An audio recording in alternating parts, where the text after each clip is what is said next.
생산과 소비 부록을 시작했습니다. 저번 시간에 윤석열 정부의 부동산 정책을 살펴보았죠. 윤석열 부동산 정책은 어떤 건가요? 문재인 정부가 반시장적 부동산 정책, 또 재산 침탈을 시행했죠. 윤석열 정부는 완화했죠. 근데 완화하는 데 그쳤죠. 그게 항상 문제가 되는 거예요. 뭐가 문제인가요? 이명박 정부가 압승을 하고 민주당이 대패를 했죠. 당시에.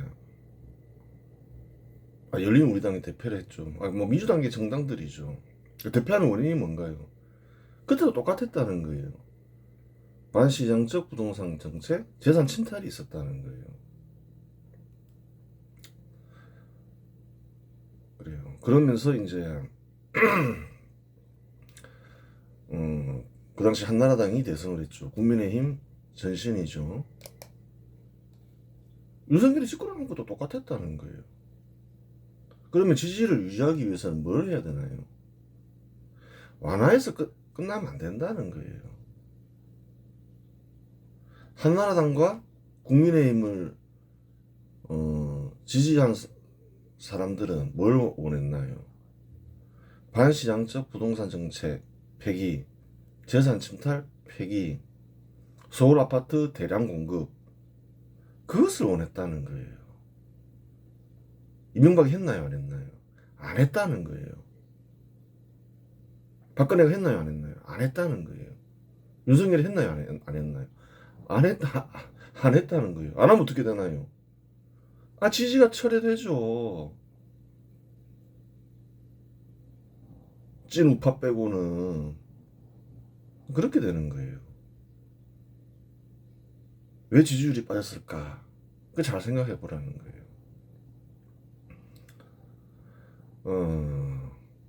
그러면 한국의 공산주의 세력은 어떤 생각을 가지고 있나요? 지금 민주당 인사들이 다 공산주의 세력이라고 볼 수는 없지만 공산주의 세력에 의해 장악돼서 공산주의 세력 정책이 시행되고 있죠. 공산주의라고 다 같은 공산주의는 아니라는 거예요. 한국의 공산주의는 어떤가요? 기본적으로 반산업적, 반문명적이더라. 부동산 정책을 보면 안다는 거예요. 주거 문명이 발전하기 위해서 어때야 하나요? 새로운 주거가 나오면 부수고 지어야 된다는 거예요. 사람이 초가집에 살았어요, 대부분이. 불과 한 5, 60년 전, 7, 80년 전만 하더라도. 한옥이나 양옥이 나왔어요. 어떻게 해야 되나요? 다 부수고 지어야 된다는 거예요. 실제로 부수고 지었다는 거예요. 지금 초가집 없잖아요. 그래도 이제 구매력이 없는 사람들은 있었기 때문에 그런 사람들은 어디서 살았나요? 판잣집에 살았다는 거예요.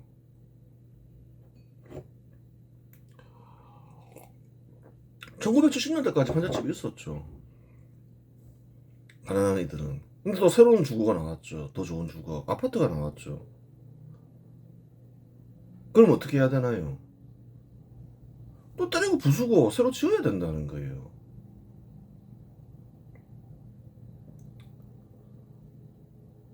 근데 한국의 공산주의 세력은 어떤가요? 옛것을 좋아하죠. 옛 추억이 사라지는데 어떤가요? 굉장히 반문명적 성향을 보이더라. 그 도시재생이 그런 거라는 거예요. 부수고 새로운 주택을 안 짓겠다는 거예요. 반문명적인 거죠. 좋은 주거가 나왔으면 정부 역할은 뭔가요? 좋은 주거에서 살게 해야 되죠. 그게 정부의 역할이라는 거예요. 근데 정반대로 생각하고 있더라. 그래요.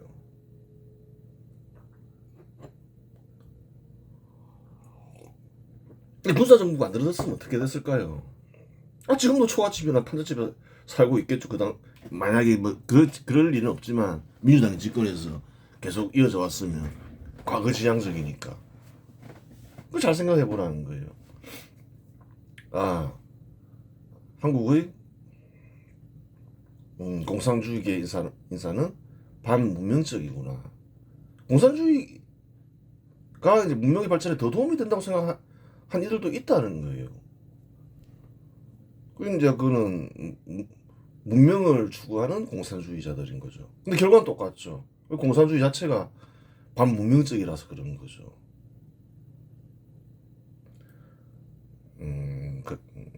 이제 그런 거고. 또 이제 어떤가요? 공산주의의 특징이라서 그런 것인데, 자유를 계속 박탈을 하죠. 박탈한다는 거예요.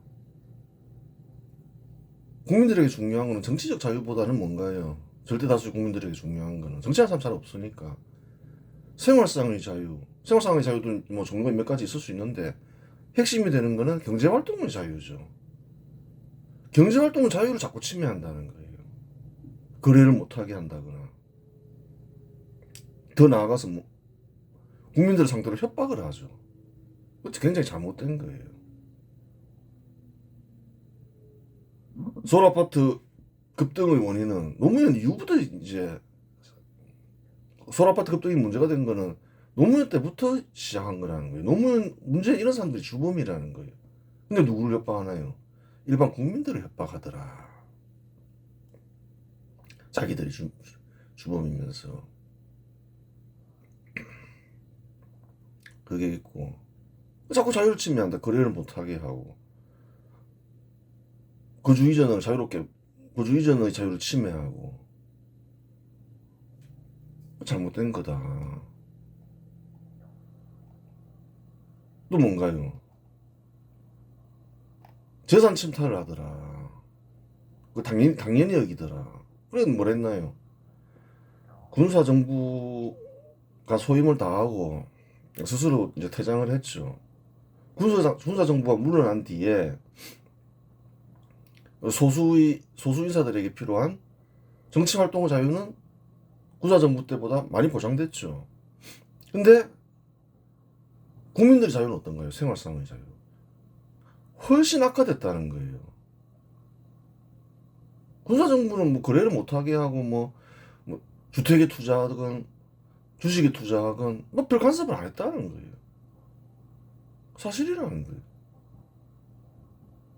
뭐 어디로 이사 가건 뭐 집을 사서 이사 가건 뭐 전세로 이사 가건 월세를 주건 뭐 그런 거 간섭 안 했다는 거예요. 공급에 집중하고 주거 비싸고 군사정부 때는 누구나 서울 주택을 살 수 있었고 이게 바뀐 게 노무현 때부터라는 거예요.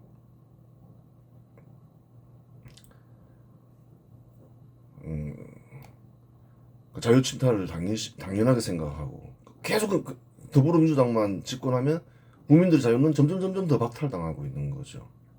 또 계속 재산 침탈하고 그래요. 근데 왜 또 생각해봐야 될 게 있는 거예요. 거주 이전의 자유를 침해했죠. 근데 한국헌법재판소가 공산주의 세력에 장악된 것도 있고 한국의 지도자들이 굉장히 공산주의에 물들어 있다는 거예요. 자유를 침해한다. 위헌 판결 내야 되나? 해야 되나? 안 해야 되나? 해야 된다는 거예요. 거래를 함부로 잘 못하게 하고 야 그거 거래하려면 정부 허가를 받아. 아니 그러면 안 된다는 거예요. 그런 나라가 있냐는 거예요. 근대 국가에서. 근데 그것을 허용하더라 헌법재판소가. 근데 헌법에는 또 뭔가요? 모든 국민은 거주 이전의 자유를 가진다. 이 조항이 있죠. 이 조항이 왜 있는지를 모르는 거예요.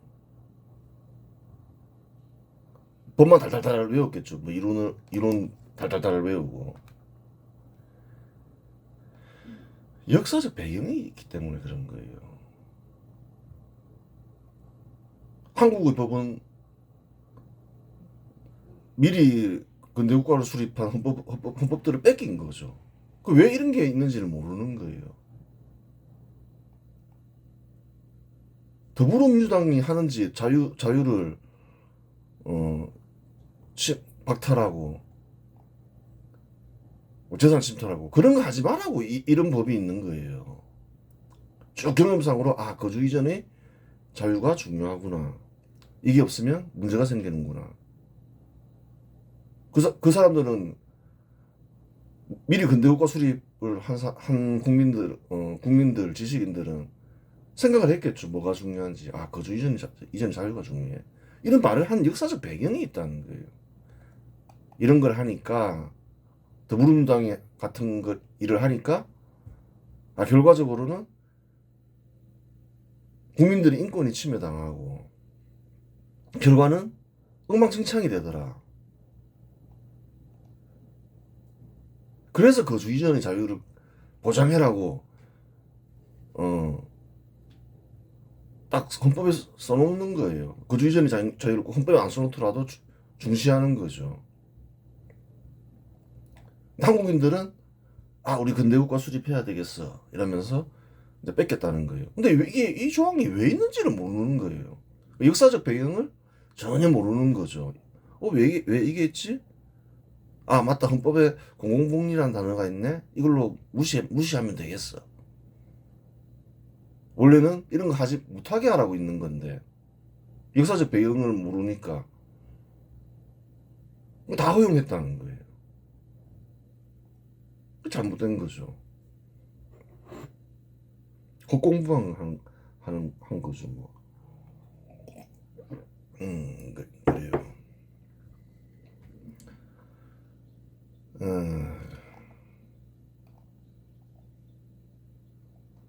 이제 다음 보겠습니다. 이제 쭉 윤석열 정부의 중요한 정책들은 대체로 다 살펴봤죠. 산업정책, 복지정책, 부동산 정책. 근데 꼭 해야 될 걸 안 하죠. 발시장적 부동산 정책 폐기. 그래요. 재산 침탈 폐기해야 되나 안 해야 되나요? 내가 얘기했잖아요. 한국에는 두 세력이 있다. 근대국가 수립 세력, 또 그 반발 세력이 있는데 완전히 다른 생각과 다른 감정을 가지고 있다. 근데 윤석열이 집권하건 이명박이 집권하건 그 사람들은 자기네 정당을 지지한 세력의 뜻을 실천하는 게 아니라 누구의 뜻을 실천하나요? 민주당 지지 세력의 뜻을 완전히 수용하는 건 아니고 좀 완화해서 실시하죠. 그 불행이 거기에 있는 거예요. 목소리 크다 해서 다수가 아니라는 거예요.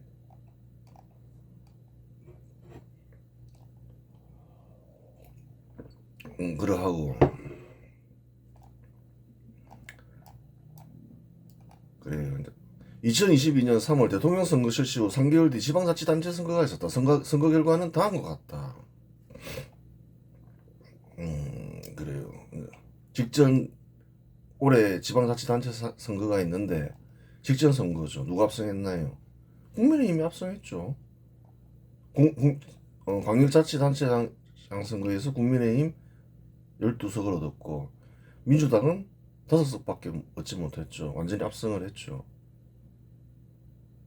근데 이제 아깝게 경기도는 인구가 제일 많으니까 경기도에서 민주당이 승리했죠. 그래요. 그 다음에 기초단체장에서도 국민의힘이 압승을 했어요. 145석 얻고 더불어민주당이 절반도 안 되죠. 63석밖에 얻지 못했죠.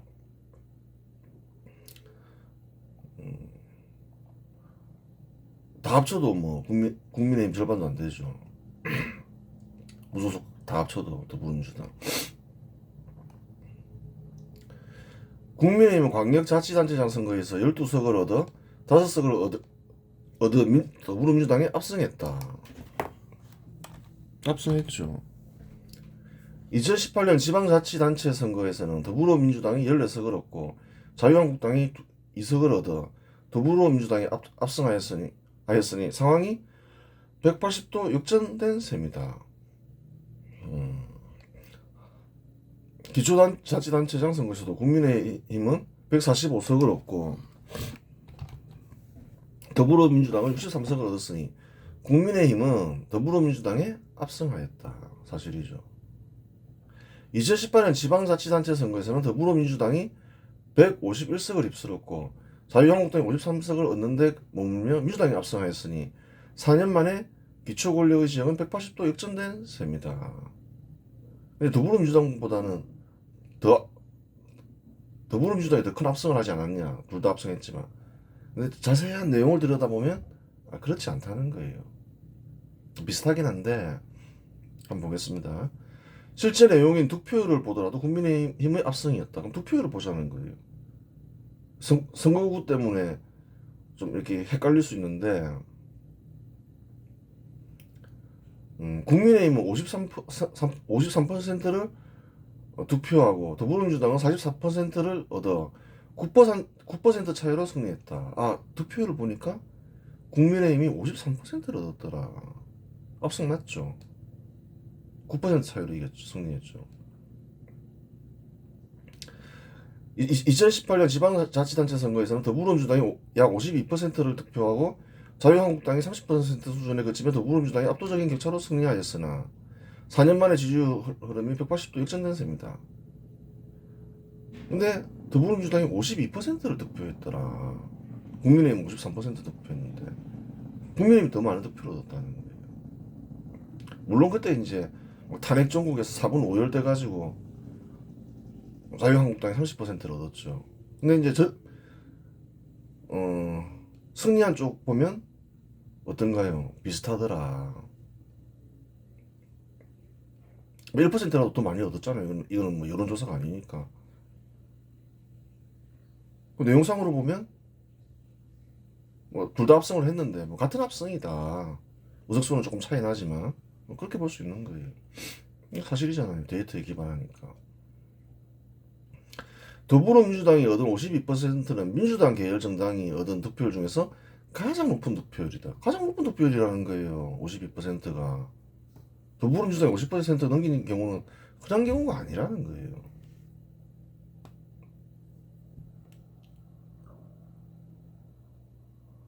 국민의힘 계열 정당이 50% 넘는 경우는 흔해도 이번에 대선에서 50% 넘겼냐는 거예요. 더불어민주당계 인사들은 맨날 국민의 뜻 민중 어쩌고 저쩌고 하지만 사실은 더불어민주당 지지하는 더불어민주당이 최대한 지지를 얻어도 50%에서 간당간당하고 50% 넘는 경우는 매우 드물고 52%는 더불어민주당의 기록이라는 거예요. 그 사실을 알아라는 거예요. 달리 얘기하면 박근혜 탄핵이라는 큰 호재가 있고 대통령 선거가 있은 후 1년 후 치러진 선거임에도 불구하고 2022년 국민의힘이 얻은 득표율보다 작다. 훨씬 유리한 위치에서 선거를 치렀죠. 상대방 정당은 완전히 무력화되고 그런데도 53%를 국민의힘이 얻은 국민 53%를 넘기지 못했다는 거예요.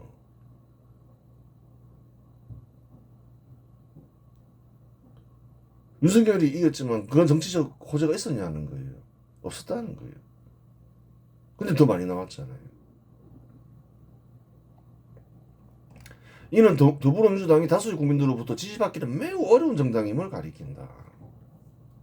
그렇다는 거예요. 더불어민주당 때도 그랬죠. 뭐 지지율이 대통령 지지율이 70%가 넘는다. 뭐 정당 지지율은 10% 넘는다. 그거 다 가짜다. 이 선거 결과를 봐라. 그렇지 않다. 그래요. 최고 기록이다. 52%가. 현 시대까지. 현 시대 한국의 근대국가 수립 세력은 40% 정도 되고 맞죠? 아 이번에 탄핵 정국에서 껍데기 세력도 다 떨어져 나갔는데도 40% 넘었잖아요. 그럼 40% 정도 되는구나. 결집이 되면 찐 우파 인사가 그렇게 봐야 되는 거예요. 공산주의 세력과 호남의 껍데기 세력의 지지를 받는 민주당 지지 세력 역시 40% 정도 된다. 둘 다 40% 정도는 된다는 거예요.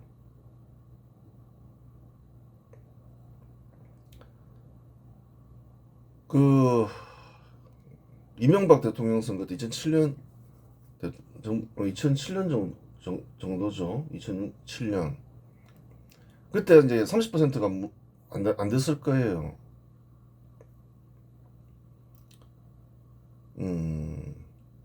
그리고 이제 그 박근혜 탄핵됐을 때 이제 국민의힘 계열 정당이 자유한국당이 얻은 것도 30%가 안 됐죠. 그거 왜 그런가요? 그 4분 5일 돼서 그렇다는 거예요. 세력이. 근데 4분 5일이 안 되면 결집을 하면 40% 정도는 둘 다 된다는 거예요. 기본적으로. 나머지 껍데기 세력이 20% 정도 되는데 껍데기 세력 중 10% 이상이 한쪽 정당을 지지하면 한쪽 정당은 대승하고 다른 쪽 정당은 대패한다. 유권자를 봤을 때 40%는 결집을 하면 40%는 근대국가 수립 세력 정당, 40%는 민주당계 정당이라는 거예요. 나머지 껍데기 세력은 20%다. 그렇게 되는 거예요. 그 투표하는 유권자죠. 근데 성향도 없고, 성향도 정해지지 않았고, 정치에 관심이 없는 사람이 또 몇 프로 되나요? 최근에 보면 항상 20%는 선거에 참여하지 않는다는 거예요. 그럼 20%는, 유권자 전체의 20%는 성향도 없고, 정치에 관심이 없다. 그렇게 되는 거예요. 선거일 되면 놀러 가는 사람들이다.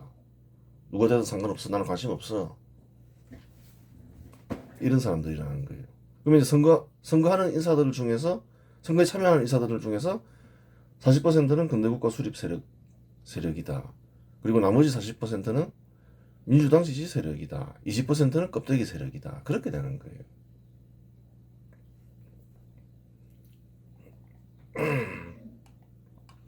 최근 20년간 한쪽 정당으로 몰리는 경우는 전부 경제 이슈, 특히 부동산 정책 이슈였다. 한번 이제 노무현 때부터 선거 결과를 생각해보자 하고 생각을 해보라는 거예요.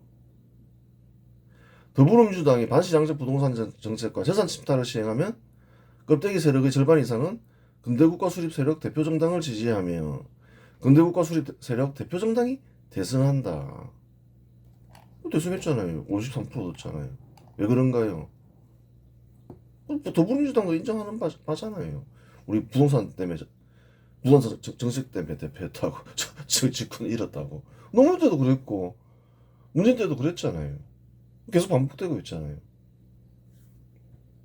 그럼 어떤 정책이었냐? 뭐가 있었는지 보라는 거예요. 감춰진 것도 아니고 뭐 반시장적 부동산 정책과 재산 침탈이 있었다. 그럼 그때는 껍데기 세력이 어떻게 움직이냐? 절반 이상이 어디에 몰리나요? 근대국가 수립 세력 대표 정당에 몰린다는 거예요. 국민의힘이나 자유한국당이나 한나라당이나 그러면서 집권하게 된다는 거예요. 반대로 근대국가 수립 세력 대표 정당이 반시장적 부동산 정책과 재산 침탈을 폐기하지 않으면 그때 어떻게 되나요? 껍데기 세력의 지지가 철회되면 접전을 하게 된다는 거예요. 이명박이 안 했잖아요. 근데 접전하면서 박근혜가 이겼다는 거예요.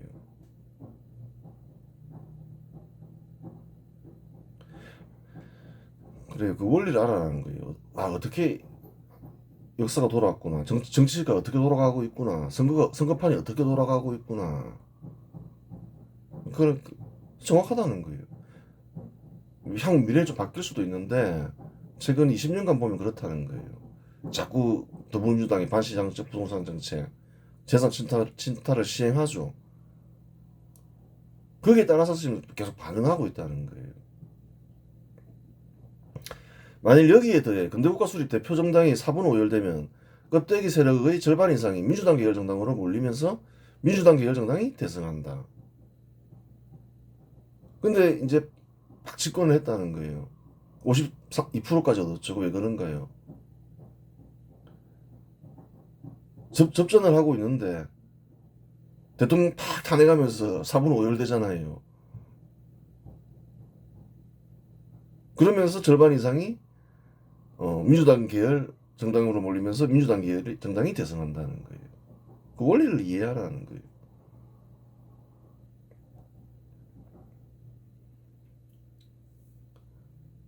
그래요.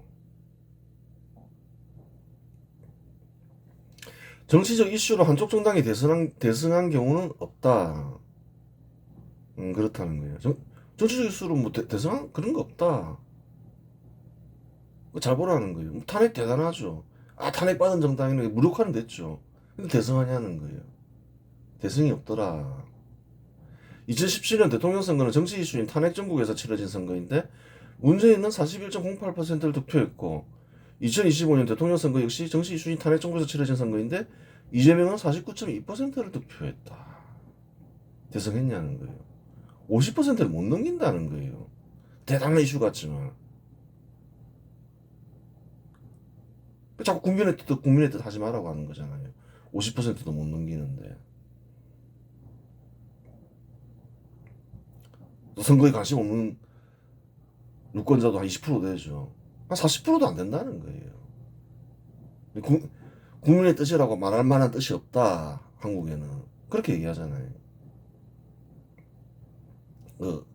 선거를 통해서 볼 때. 국민의 뜻이라고 하면 이제 어떤 역사적으로 내려오는 국민의 뜻인 거죠. 우리 한국은 근대 국가야. 뭐 이런 거죠. 상대방 정당을 정치적으로 무력화하고 선거를 치렀음에도 불구하고 그렇죠. 상대방 정당을 완전히 무력화시켰잖아요. 그럼에도 불구하고 50% 이상의 득표를 하지 못했음을 확인할 수 있다. 정치적으로는 해도 완전 무력화된 것처럼 보일 뿐이지 또 50% 이상을 얻지는 못하더라. 껍데기 세력은 그런 거에 따라서 움직이는 세력이 아니다. 그래요. 두 경우 모두 근대국가 수립 세력 정당이 반시장적 부동산 정책과 재산 침탈을 폐기하지 않음으로써 국민의힘을 지지하는 껍데기 세력 인사들이 지지를 철회함으로써 생긴 결과일 따릅니다.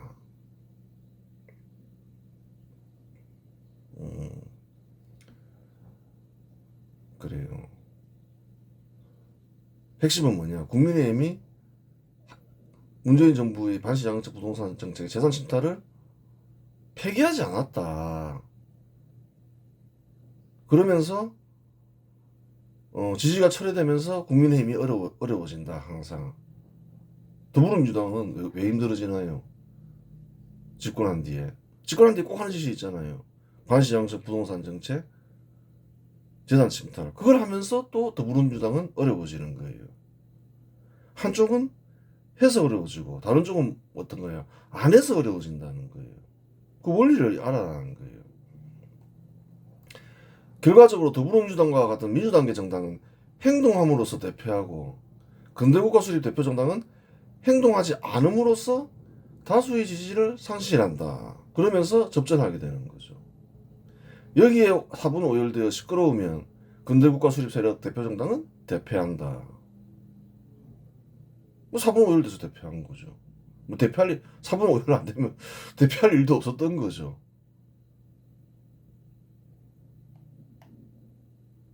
그래요.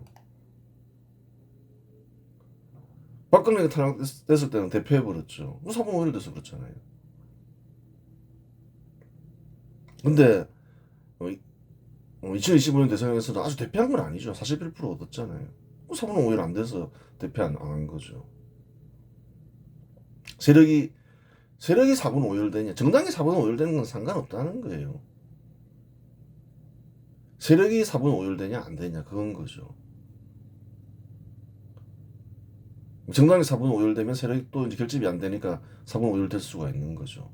꼭 그 연결되어 있는 건 아니라는 거예요. 그런 건 좀 전문적이죠. 결과적으로 더불어민주당과 같은 민주당계 정당은 행동함으로써 대표하고 근대국가 수립 대표 정당은 행동하지 않음으로써 다수의 지지를 상실한다. 확인됐잖아요. 한쪽은 반시장적 부동산 정책, 재산 심사를 시행함으로써 대표하고 다른 쪽은 그거 폐기하지 않음으로써 폐기하지 않잖아요. 서울 아파트 공급에 집중하지 않잖아요. 안 해서 지지를 상실한다는 거예요. 여기에 4분 5일 되어 시끄러우면 근대국가 수립 대표 정당은 대표한다. 그렇게 되더라. 자, 역사적으로 보면 그러하다. 양적으로는 지지 기반이 같지만 거의 같죠. 거의 같다는 거예요. 질적으로는 근대국가 수립 세력 정당은 한 세력에 기반하고 그렇죠. 민주당계 정당은 두 세력의 연합에 기반한다는 점에서 근대국가 수립 세력 정당의 지지 기반이 더 탄탄하다는 거예요. 더 탄탄하다. 둘 다 40%죠. 근데 민주당 지지 세력이 전부 공산주의자라는 거예요. 그렇지 않다는 거예요. 지역주의 정치에 기반한 호남 세력이 있다는 거죠. 그 세력과 공산주의 세력이 연합해서 민주당을 지지하고 있는 거죠. 그럼 연합 세력이 질적으로 탄탄하나요? 한 세력이 질적으로 탄탄하나요? 한 세력이 질적으로 탄탄하다는 거예요. 질적으로 보면, 양적으로 보면 같지만 그렇게 되는 거예요. 그래요. 이번엔 지방자치단체 선거를 통해서 한국의 선거 공식에 대해서 살펴본 거죠.